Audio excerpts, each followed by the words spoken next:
Halo semuanya, selamat datang di pembahasan kita kali ini. Hari ini kita bakal menyelami satu fenomena gila di mana dunia open source benar-benar melesat ngejar, bahkan mungkin ngelewatin kemampuan coding dari agen premium kayak Cloud Code. Buat kalian para developer, kalian pasti tahu banget seberapa powerful alat ini. Tapi pertanyaannya sekarang, apakah kita masih harus bayar semahal itu di tahun 2026? Nah, jawabannya dijamin bakal bikin kalian kaget. Oke, biar gampang dicerna, kita bakal pecah pembahasan ini ke dalam 5 bagian. Pertama, dilema Cloud Code. Kedua, pengganti terminal langsung. Ketiga, integrator editor dan alur kerja. Keempat, kontrol dan otonomi ekstrim. Dan terakhir, gimana caranya memilih agen ideal buat kalian. Langsung aja kita masuk ke bagian pertama, dilema Cloud Code. Bayangin, $200. Itu bukan angka yang kecil kan? Buat pengguna berat, tagihan langganan CloudMax bisa dengan gampang nyentuh angka $200 sebulan. Iya sih, Cloud Code ini emang luar biasa banget, karena dia bisa memetakan seluruh kode base kita dan ngejalanin perintah secara mandiri. Tapi masalah utamanya, kita kena vendor login, kita benar-benar terikat.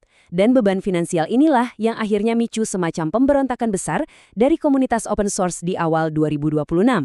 Terus, kalian mungkin mikir, kenapa sih alat-alat ini bisa semahal itu biaya komputasinya? Gini, kita harus bisa bedain antara chatbot standar yang biasanya cuma ngasih saran kode biar kita ngetik lebih cepat, sama siklus agen atau siklus agen yang benar-benar murni. Agen ini tuh mikir, ngeksekusi perintah, dan kalau ada error, dia bakal perbaiki kesalahannya sendiri tanpa disuruh. Ya ibaratnya, kalian punya junior developer super rajin yang nemenin kalian kerja tanpa pernah tidur. Nah, kita masuk ke bagian kedua, pengganti terminal langsung. Kalau kalian pengen lepas dari langganan bulanan tapi tetap dapat experience terminal yang sama, alternatif pertama kita ini sumpah epic banget cerita awalnya. Namanya Open Cloud. Ini tuh berawal dari sebuah kecelakaan sejarah. Tanggal 31 Maret 2026, tim Anthropic gak sengaja mempublish source map sebesar 59,8 MB ke publik via NPM. Link downloadnya langsung bocor di X jam 4:23 pagi. Dan tahu apa yang terjadi? Cuma dalam waktu 4 hari, reponya tembus 100.000 bintang di GitHub. Rekor paling gila yang pernah ada. Jadi, dari insiden itulah Open Cloud lahir. Feel dan cara kerjanya benar-benar kembaran sama terminal Cloud Code yang asli. Tapi, ini dia game changernya. Dia ngasih kalian kebebasan buat nyambungin alat ini ke lebih dari 200 model lain. Dan yang paling gokil, kalian bisa jalanin semuanya secara lokal pakai integrasi Ollama. Hasilnya, tagihan API kalian bakal anjlok ke angka 0, benar-benar gratis total. Selanjutnya, buat kalian yang suka backingan perusahaan gede, kita punya 2 opsi lagi. Ada Gemini CLI dari Google yang ngasih free tier super royal. Jendela konteksnya nyampe 1 juta token dan udah built-in sama pencarian web. Di sudut lain, ada Q&Code dari Alibaba. Ini ngebawa model modifikasi sebesar 480 miliar parameter. Mereka pakai reinforcement learning jangka panjang yang bikin agen ini bisa mikir jalan keluar saat mentok. Layaknya programmer yang udah pro. Oke, lanjut ke bagian ketiga. Integrator editor dan alur kerja. Kalau kalian tipe yang hidup di dalam IDE dan ngerasa pindah-pindah ke terminal itu ngerusak konsentrasi, alat ini buat kalian. Ada open code yang super cepat ini dibangun pakai bahasa Go. Kalian cuma perlu ninggalin komen sederhana di issue GitHub, terus tinggalin aja buat bikin copy. Dia bakal baca isunya, nulis kodenya, dan langsung buka pull request sendiri. Praktis banget buat ngeotomatisasi kerjaan. Terus di sisi lain ada KiloCode. Alat yang satu ini nongkrong santai langsung di dalam VS Code kalian dan mecahin workflow kalian jadi 4 mode khusus. Jadi kalian bisa transisi dengan mulus, mulai dari mikirin arsitektur di mode arsitek, ngedebug, sampai masuk ke mode orchestrator di mana dia bisa merintahin beberapa subagen buat jalan paralel ngerjain tugas-tugas besar. Dan satu lagi fitur brilian dari KiloCode, dia punya memory bank. Ini tuh kayak ingatan jangka panjang buat proyek kalian. Jadi dia bisa nyimpen pola, aturan, dan struktur kode kalian. Semakin lama dipakai, agen ini makin pinter ngertiin code base spesifik kalian. Jadi kalian udah nggak perlu capek-capek ngejelasin urang aturan proyek kalian setiap pagi. Masuk ke bagian keempat, kontrol dan otonomi ekstrim.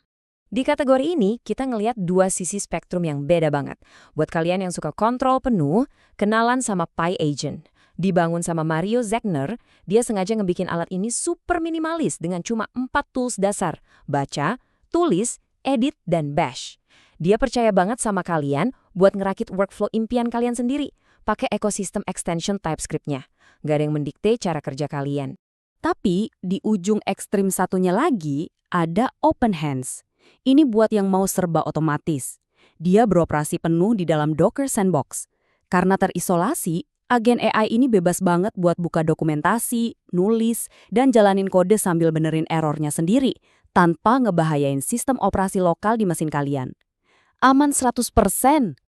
Dan berkat sistem yang jalan sendiri di tempat terisolasi ini, performanya nggak main-main.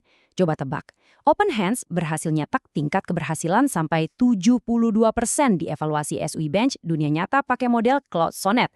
Artinya, dari 10 isu rumit, 7 diantaranya bisa diselesain dari awal sampai akhir murni oleh AI ini. Gokil! Sampailah kita di bagian kelima, memilih agen ideal Anda. Jadi, kesimpulannya, era di mana kita cuma bisa bergantung sama langganan mahal itu udah bener-bener lewat. Sekarang, tinggal cocokin aja sama gaya kerja kalian. Kalau mau pengganti terminal tanpa hambatan, pilih OpenCloud. Cari free tier terbaik, Gemini CLI. Butuh model open source paling jago? CoinCode. Buat yang nggak bisa lepas dari IDE, KiloCode. Otomatisasi GitHub, OpenCode. Suka ngoprek alur kerja? PyAgent. Atau mau AI yang kerja sendiri dari A sampai Z? OpenHands jawabannya. Kalian benar-benar punya kendali penuh. Seiring agen-agen open source ini berkembang super cepat, dari yang tadinya cuma ngebantu ngetik, sampai sekarang bisa ngerjain tugas sendiri, ini ngebawa kita ke satu pertanyaan yang sangat mendalam soal masa depan dunia software engineering. Gimana kalau ke depannya kalian nggak perlu nulis kode sama sekali? Alat-alat yang barusan kita bahas ini secara nggak sadar adalah mesin waktu buat ngintip masa depan itu sekarang juga. Makasih udah ngikutin pembahasan kita kali ini, selamat bereksperimen dengan agen-agen baru ini, dan sampai jumpa di materi seru berikutnya.